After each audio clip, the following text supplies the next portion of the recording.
Hello everybody and welcome back to Survive with me. In this episode we're going to be creating a ship that's going to be able to get us to space. It's the next step. Space is the final frontier. Last episode we got the cargo drone set up, which should be running back and forth between the two bases, delivering us ice. We're going to use that ice to create hydrogen to fuel hydrogen thrusters, which are going to be able to get us to space. So in Space Engineers you've got three different types of thrusters. You've got these, which are atmospheric thrusters. As the name implies, they work best or only in the atmosphere. You've got ion thrusters, which do work in atmosphere as well as space, but they are extremely ineffective when used in atmosphere. And then you've got hydrogen thrusters, which are pretty much good all round. They work on planets and they work in space, with the caveat being you have to fuel them. So atmospheric and ion thrusters will run on energy only and don't require piping or any sort of fuel source, whereas hydrogen thrusters have to be conveyed up and they have to have a hydrogen tank or fuel storage system on board.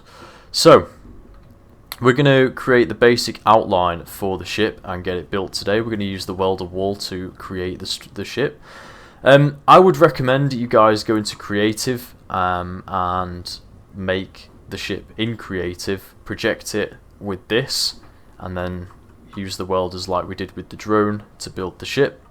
That's probably the best way to do this. So I'm going to jump into a creative world and we're going to go and build the ship. So I'll be back in just a second. Okay guys, so I'm in a creative world. You can also just do this in survival. The reason I'm showing you this in creative is because it is just so much easier if you build your ships initially in creative, especially when you're going to be building large ships and then print them using a projector. It's the way forward, because otherwise it's going to take you absolutely ages.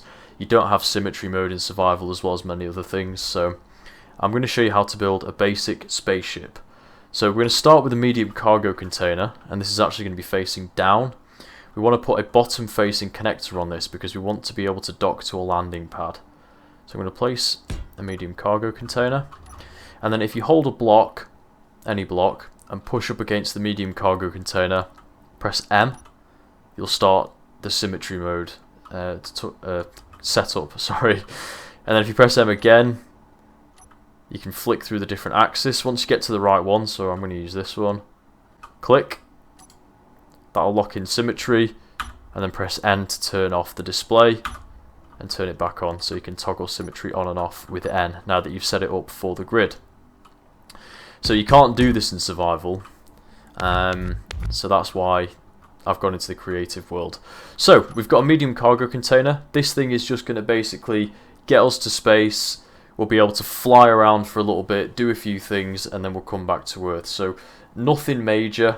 We just want to go up and come back down, basically. So I'm going to have a medium cargo container. We're going to set up some small conveyors here. We'll probably do something like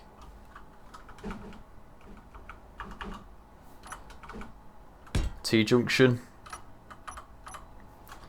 And then we'll do a curved conveyor tube. And then for the cockpit, we'll just use the regular ship cockpit for now. That'll line up quite nicely, so this is all piped up. Put the connector down here, like that. And then back here, you could have a survival kit. You could have another cargo container. You could have whatever you like, really, depending on how you're going to use this thing. Very similar to the cargo rover. You've actually got those two ports, so you could, in theory, stick a survival kit here, and then you can actually fabricate basic components as well, and respawn and things like that. I'm not going to bother doing that though. I'm going to pull out the small conveyor tubes again, and then I'm going to put a T-junction here, and I'm going to do exactly the same as I did on the other side. Turn symmetry back on. Sometimes I turn it off because it gets a bit clunky when you're placing blocks in the middle, because you can see them both. So that looks like a T-junction even though it's just a curved tube. And then I'm going to put an O2H2 generator on the back here, which is going to allow us to generate oxygen, which is useful to breathe, and hydrogen as well, which is what we're going to fuel the ship with. So we've got lots of little bits of conveyoring going on here. So what I'm actually going to do is quickly, one by one, I'm just going to replace these.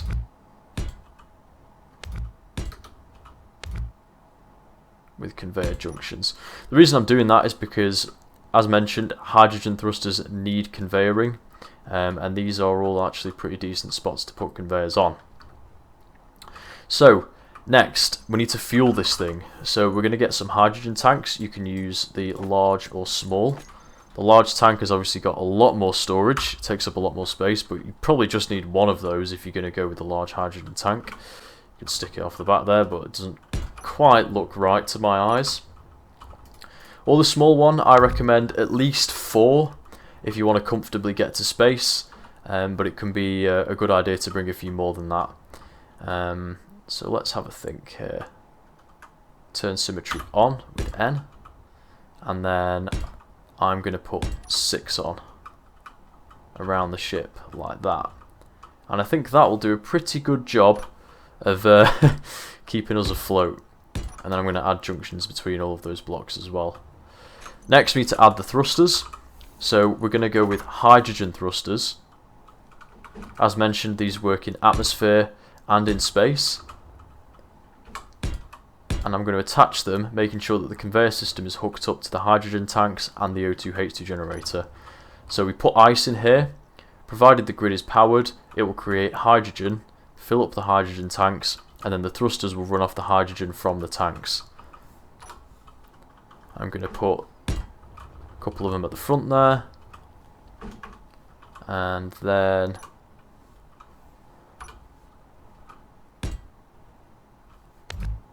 let's have a think here. I want it to does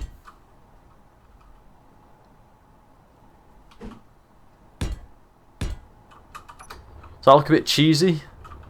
I felt it's a bit back heavy. But I want it to look kind of cool as well. Yeah, interesting. Okay, fair enough. Plenty of bodywork. And then we're going to need a battery as well, so I'll put the battery at the back. Just going to use the default battery, and now the grid is powered.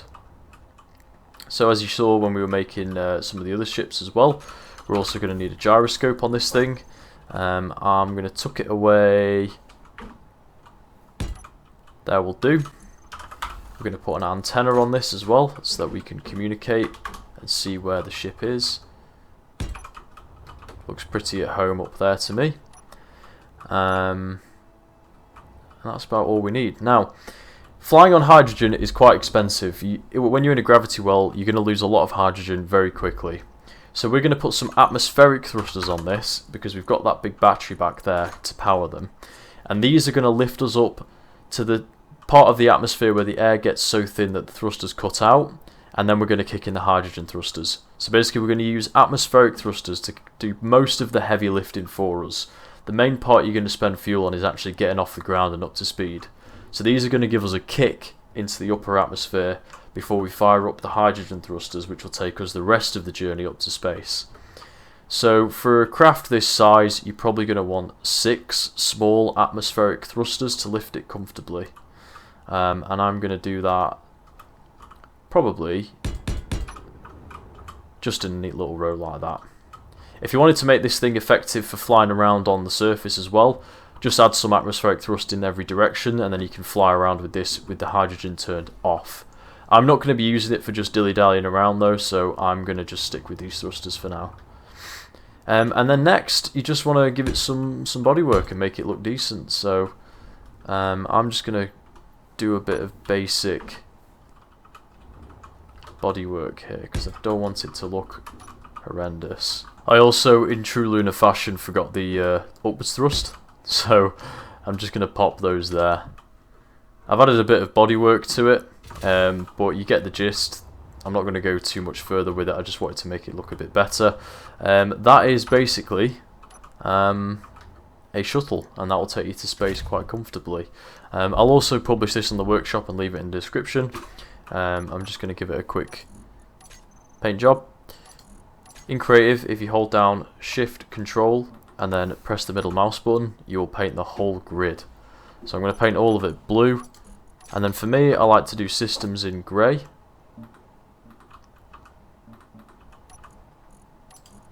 I've done it in the wrong grey. I meant to do it in the lighter grey.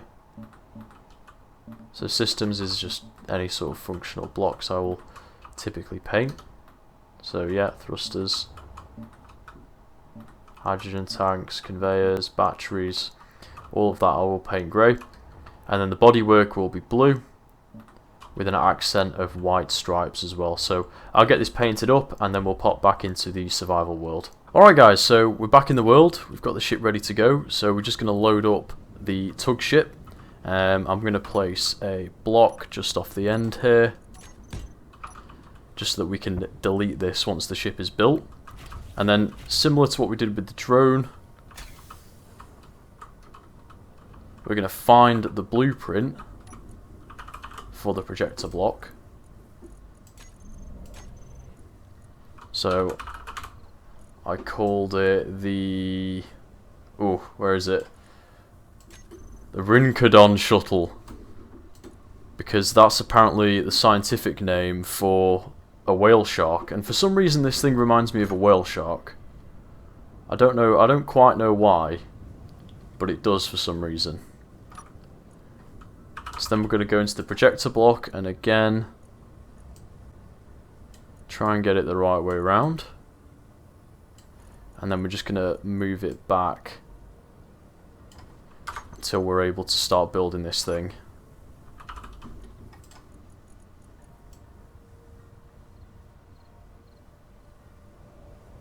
There we go. And then keep projection, and that's about that. So from there we can build the battery first, yeah, and then the rest of the ship as well. We obviously want to make sure that we've got enough components. This is going to be probably quite a bit heavier than the drone was as well.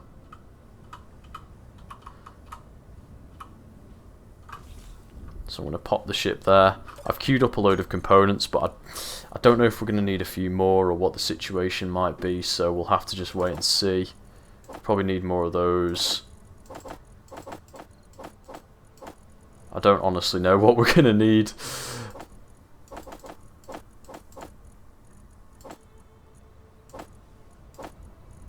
I'm just literally queuing up a bit of everything.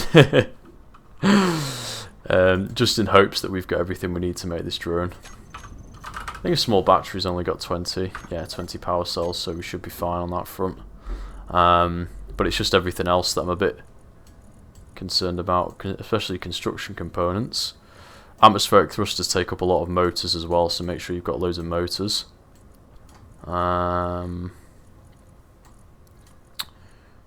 Okay, I think we can start getting the rest of it built here. Chop it down the chain. Let's fire these welders up. Hop into the cockpit. And let's get this thing built.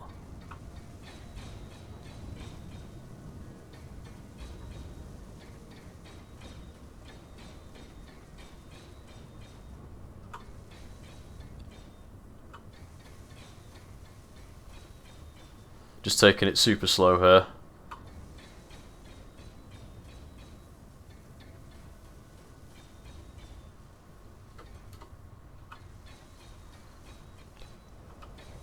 As you can see, the craft is consistently dropping because this thing is pretty heavy. So I'm just giving it a little tap of upwards thrust from time to time here. Okay. Oh, low health. I wasn't supposed to do that. Now it's actually not the end of the world. If you do need to go back and make a few adjustments, you can just angle the ship on the side and push it against the welders again.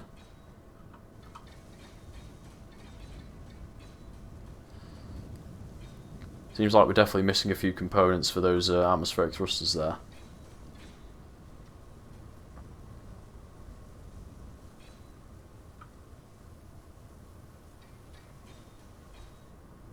Yeah. So let's be smart this time, and we'll flick the welders off quickly. Motors, I knew it. Radio components.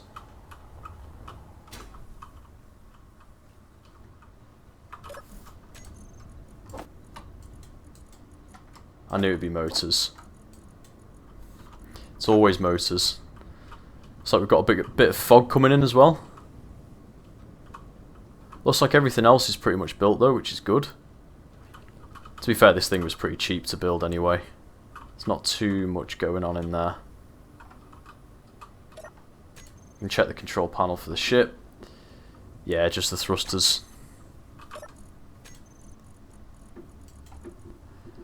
A few of these radio components built. I don't know how many we need, but it won't be that many.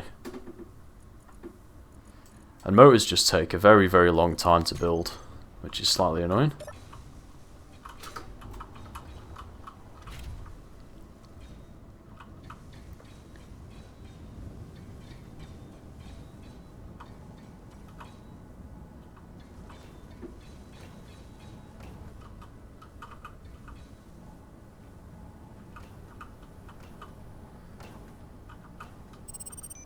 Cool. That's locked. So we can free the ship, turn our projector off, and then fly the tug back over here. And that was a super quick printing session. I've got the drone charging up there, by the way. It has delivered us a pretty decent amount of ice so far, actually. And how much we've got. 42k of ice. Very, very nice. Oh, turn those off. So here we go. We're just missing construction components, which is something that I thought we might need as well. So I'm just going to queue up a few hundred of them.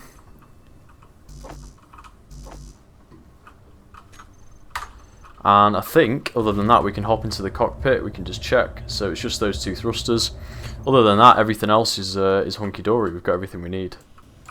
And there we go. There we have our little shuttle. So we can't actually use it for anything yet because obviously we need to put fuel into it. It can actually generate its own fuel because it's got that O2H2 generator. So what we can actually do is just get some ice out of here and we can pop it straight into this cargo container here. And then the thrusters will light up and it will start generating hydrogen. Obviously the best way to do this is to have hydrogen being produced on the base into like a large hydrogen storage tank, and then you can just refill the ship. But you can also just stick ice directly into the ship. So this is if you get to space and you find an ice asteroid, you can refuel as well. So it's quite a useful feature to have. And then if we go into the hydrogen tanks in the ship, you'll see them start to be filled up. So we're at 3.8%. So there's our little ship. We can fly around a little bit in it, and I'm not going to fly around too much because I don't want to waste fuel. But we're going to do a few groupings here. So we're going to get all the atmospheric thrusters together, put those into a group. Then we're going to get the hydrogen thrusters and put those into a group as well. Then we're going to get the forward thrusters. These are the ones that are going to push us into space. We're going to put those into a separate group. And we'll toggle off in terminal. Hydrogen tanks.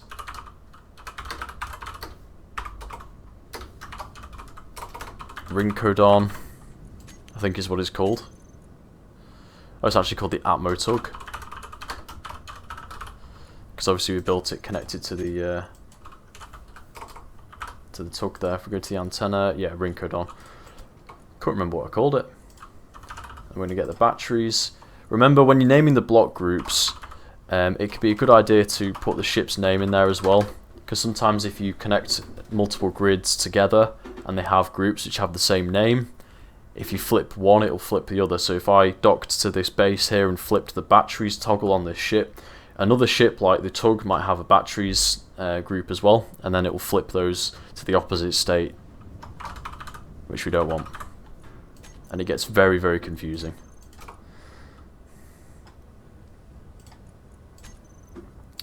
Interior light, we set this as a blinking light on the top. Yep. I might make it orange actually. And we don't really need to configure too much else. I'm going to go to the G menu, groups, Atmos on and off, hydros on and off, batteries recharge, and then hydrogen tanks we're going to do stockpile on off, and this will help us when we're connecting to the base. If you turn stockpile on, the hydrogen tanks will drain out of the base's tanks and fill the ships up. And then forward thrust, we're going to do increase thruster override and decrease thruster override, which is going to help us get to space. And then we're going to find the O2H2 generator on off and the connector switch lock. And that's all we're going to set up for now. I'm also going to go to the landing gear and we're going to click auto lock, turn that off, so then it won't automatically lock to the ground, so we can actually have a little bit of control over that. And that's pretty much it. So next episode we're going to look at getting this thing ready and set up, and then we're going to actually be journeying to space. If you guys enjoyed this video, please like, comment and subscribe to support the channel. And as always, take care, everybody.